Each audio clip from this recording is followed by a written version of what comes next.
Como les estaba diciendo, la clase de hoy se titula Los Nacionalistas. Y ese dibujo que usted ve ahí es la figura de tal vez el político más trascendental del siglo XX, don Pedro Albizu Campos. Vamos a estar hablando de él hoy. Hay 3 preguntas para aprender en esta lección. Y son 3 preguntas que hay que contestar. Aunque son pocas las páginas que tenemos para leer, el contenido es bien importante, bien detallado y bien trascendental. La lección se encuentra en las páginas 230 a 231. Y hay 3 preguntas que usted debe hacerse y contestar. La primera es, ¿qué precipitó el surgimiento del movimiento nacionalista en Puerto Rico? En otras palabras, ¿qué razones hubieron para que surgiera este movimiento? Y yo creo que el retrato que usted está viendo ahí lo dice todo. Nos da la historia casi completa de por qué. La segunda pregunta es cómo se transformó la economía agraria local en una economía industrial. Agrario significa agrícola, es otra palabra para agrícola. Y la última pregunta es qué pasó durante el gobierno de Blanton Winship. Y Blanton Winship fue gobernador de Puerto Rico durante buena parte de la década de los 1930. Y vamos a ver por qué este gobernador es importante en una manera muy mala en Puerto Rico. Los términos que deben aprender son el Plan Chardón, la PRA, de la cual la mencioné en la última clase, hablamos de la PRERA, hoy vamos a hablar de la PRA, el término sedición y la masacre de Ponce, que es la masacre más famosa en la historia de Puerto Rico. Cuando hablamos del Plan Chardón, que nos viene a la mente es don Carlos Chardón, esa persona que usted ve ahí.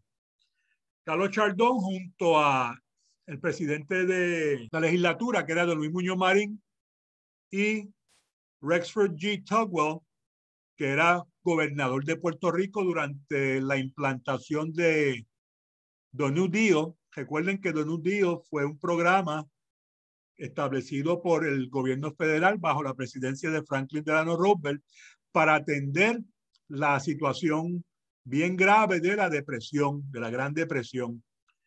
En Puerto Rico, el nuevo trato se vio de diferentes formas, entre ellas un programa llamado La Prera y otro llamado La PRA.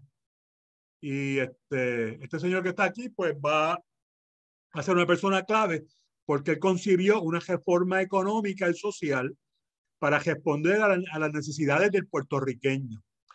Este plan, conocido como el Plan Chardón, entró en vigor en el año 1934 e intentó solucionar 3 problemas fundamentales. Primero, las corporaciones azucareras en Puerto Rico eran un problema. Y usted me pregunta, pues, ¿cómo es un problema? Están empleando gente. Sí, pero estaban explotando gente también, no solamente explotando a la gente, pero también estaban actuando de una manera ilegal en Puerto Rico para maximizar sus ganancias.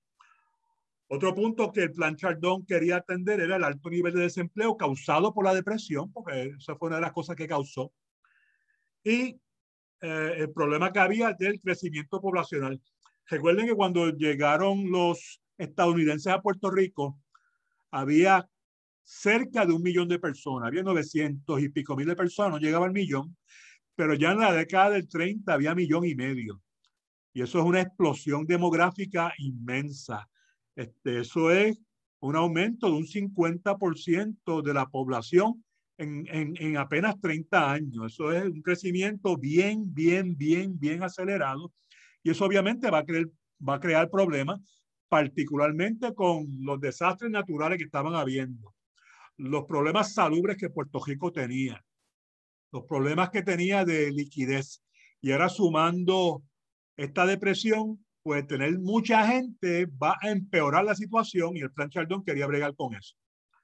El plan quería frenar los intereses corporativos de las industrias azucareras, limitando su producción, porque una de las violaciones a la ley que estaban haciendo estas corporaciones era una caso omiso a la ley de los 500 acres. Esto fue una ley que se hizo que limitaba a 500 cuerdas, a 500 acres, la cantidad de terreno que las corporaciones podían tener para sembrar. Pero eso, pues las corporaciones lo cogieron y se lo pasaron por donde las corporaciones se pasan las cosas y hicieron caso omiso y tenían miles de acres produciendo azúcar. Eso lo que hacía era que cementaba más el monocultivo, que el monocultivo, como ya hablamos en otras clases, no es el mejor modelo agrícola para desarrollar la economía de un país.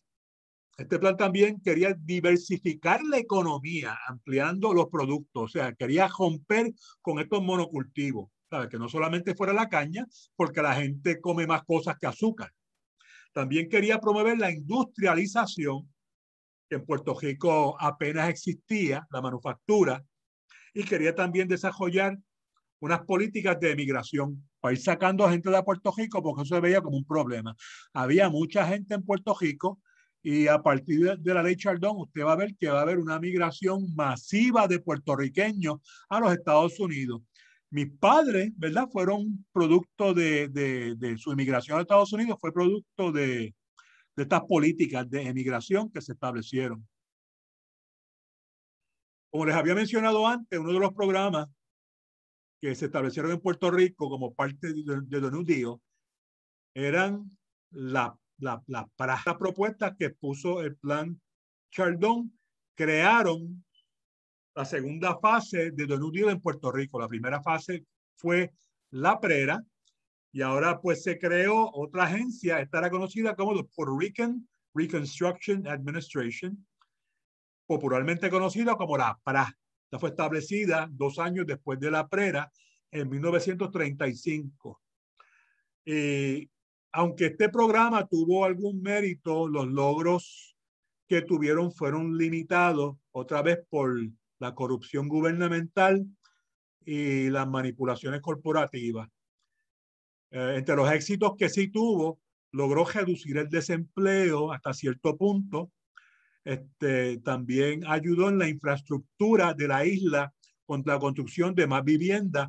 Ahora recuerde que durante este tiempo tenemos personas pues, que están saliendo un poquito más del centro de la isla y se están reubicando en los pueblos más grandes, en la urbe, en la área metropolitana y en los pueblos costeros, que son más afluentes.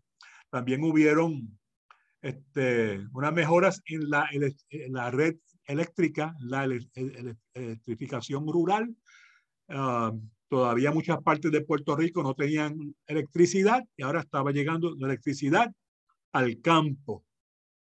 También empezaron a mejorar las condiciones de salud en Puerto Rico con la apertura de nuevos hospitales y nuevos programas de salud y el inicio de un control experimental sobre la industria azucarera que estaba completamente descontrolada, que se estaba despachando con la cuchara grande en Puerto Rico.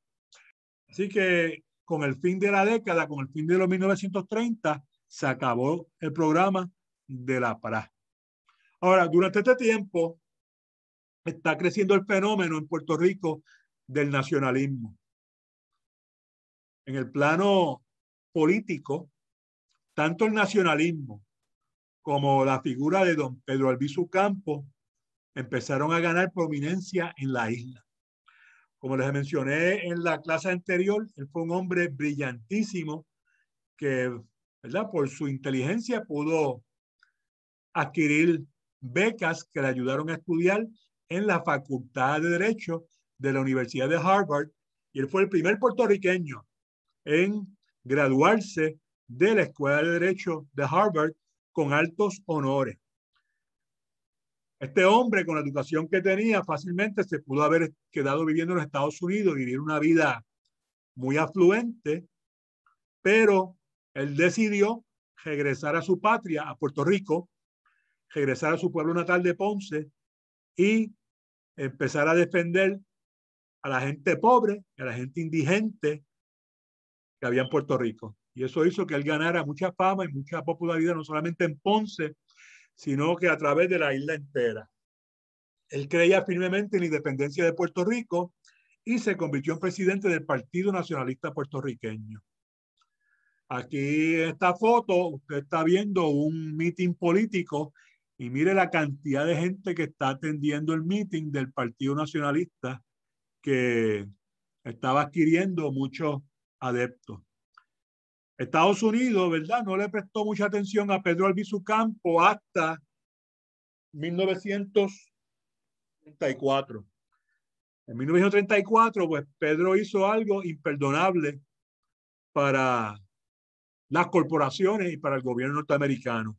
Él dirigió una huelga para que le subieran los salarios a los cortadores de caña. A ellos se le estaba pagando 45 centavos al día. Y él logró, a través de esta huelga, en plena depresión, que se le subiera el salario a los cortadores de caña a $1.50. Muchachos, esto es más de 3 veces lo que yo ganaba. Y yo sé que tal vez a usted le parece poquito $1.50, pero recuerde, estamos hablando de la década de los 30, cuando una libra de pan costaba ¿cuánto? 1 centavo. Y con mantequilla.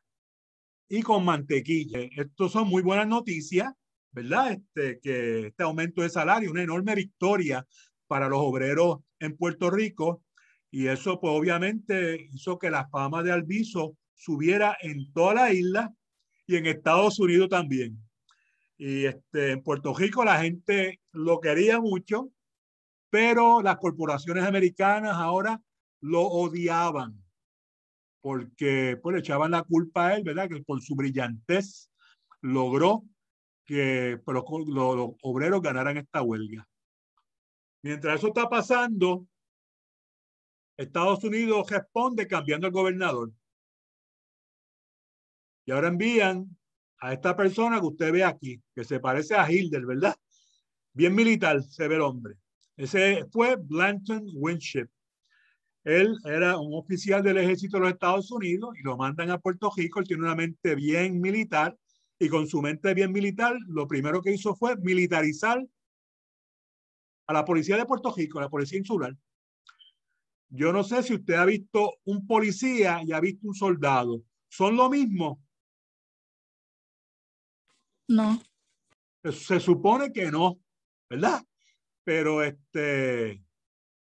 de unos años para acá, usted mira un policía y mira un soldado y como que uno no ve mucha diferencia. Entonces ahora los policías le dan todas estas pistolas, todos estos rifles, todo este equipo bien militar y ellos pues están enchulados con todo este nuevo look y todo este nuevo equipo. Y usted me va a decir que la curiosidad por utilizar esas cosas no va a estar en la mente de ellos al militar, al darle todos estos juguetes nuevos.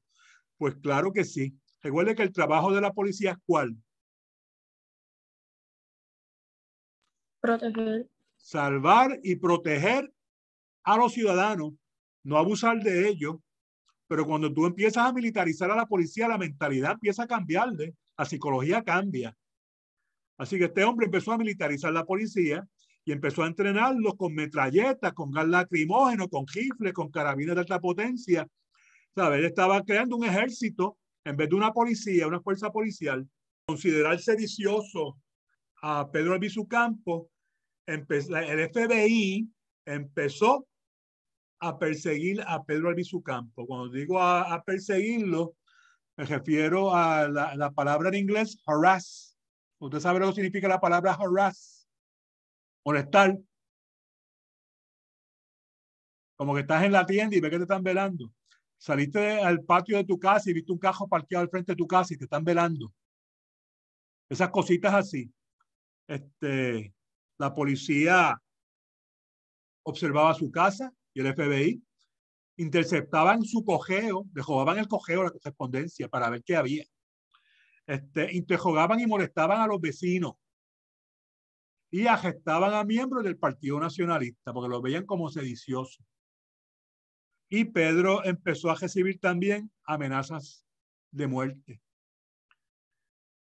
En el 24 de octubre de 1935, esta policía, ellos fueron a la Universidad de Puerto Rico, donde pues allanaron una concentración de estudiantes que había un meeting, y le entraron a tiro a estos muchachos en Río Piedra, en la Universidad de Puerto Rico. 5 personas fueron heridas, de las 5 murieron 4. Entre esas 4 personas estaba el tesorero del Partido Nacionalista. Esto lo hicieron a plena luz del día sin ninguna provocación frente a testigos. Eso lo hizo esta policía militar bajo el mando del gobernador y del jefe de la policía, que también era un norteamericano, otro militar también, que se llamaba E. Francis Riggs. Tiroteo es conocido como la masacre de Río Piedras. Varios días después, la prensa, en una conferencia de prensa, le preguntó al jefe de la policía sobre pues esa masacre, ¿verdad? Que por qué mataron a esos muchachos. Y él pronunció unas famosas palabras.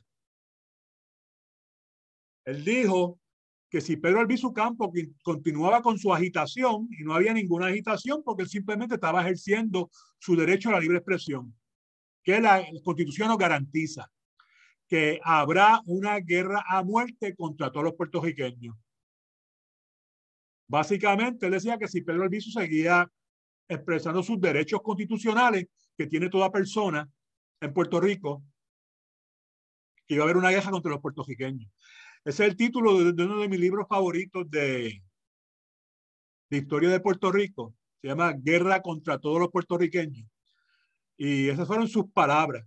Y eso lo hizo para intimidar a los puertorriqueños. La gente se puso bien temerosa y eso lo estaba haciendo, obviamente, para indisponer a la gente contra Pedro Albizu. Un tiempo después, unos meses después, en febrero del 36, 2 nacionalistas que estaban presentes en esa masacre decidieron tomar venganza y asesinaron al jefe de la policía y a otros policías que andaban con él. Estas personas fueron arrestadas. Ahí tiene el retrato de los dos. ¿Los ven el retrato? Uno de ellos está saludando de una manera pues burlona, como si fuera un soldado. Y estos 2 nacionalistas, ¿verdad? Lo llevaron al cuartel y dentro del cuartel lo ejecutaron. Muchachos, les pregunto, ¿eso se puede hacer? El entierro de esos muchachos fueron 30,000 personas. ¿Qué usted cree de eso? 30,000 personas fueron al servicio fúnebre. La gente estaba prendida, indignadas, porque fue una matanza ilegal. Unos días después, arrestaron a Pedro Albizu Campos y le hicieron un juicio ahí de pacotilla y lo juzgaron por conspiración para derrocar el gobierno de Estados Unidos. En ningún momento le hizo eso y lo enviaron por 11 años a una de las peores cárceles, que era la penitenciaría USP de Atlanta. Y ¿verdad? Del destino final de Albizu hablamos en otra ocasión, pero los americanos entendían que estaban cortándole la cabeza al movimiento independentista en Puerto Rico, que pues estaba siendo agredido por el gobierno norteamericano. Unos días después, un domingo de Ramos, surge la masacre de Ponce, que era una marcha pacífica. Esa marcha se hizo en apoyo a Pedro Albizu Campos y esa sangrienta masacre que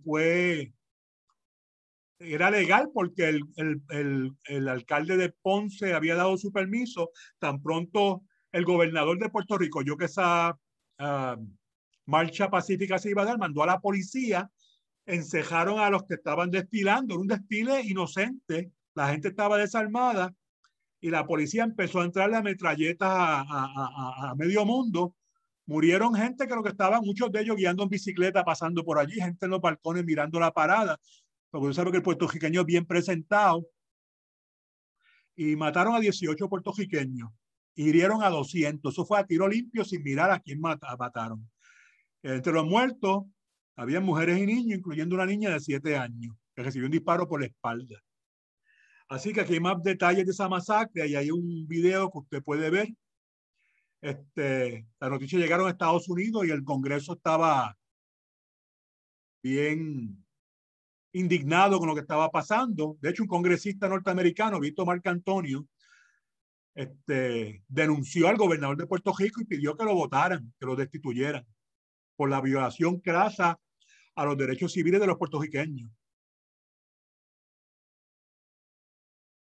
El Congreso hizo una comisión de derechos civiles y ellos organizaron un comité que investigó el asunto y ellos encontraron que la policía jodeó a los manifestantes por las 4 calles, no tenían salida, no dejaron lugar para que la multitud pudiera dispersarse y fue una masacre lo que hicieron. Llegaron a esa conclusión.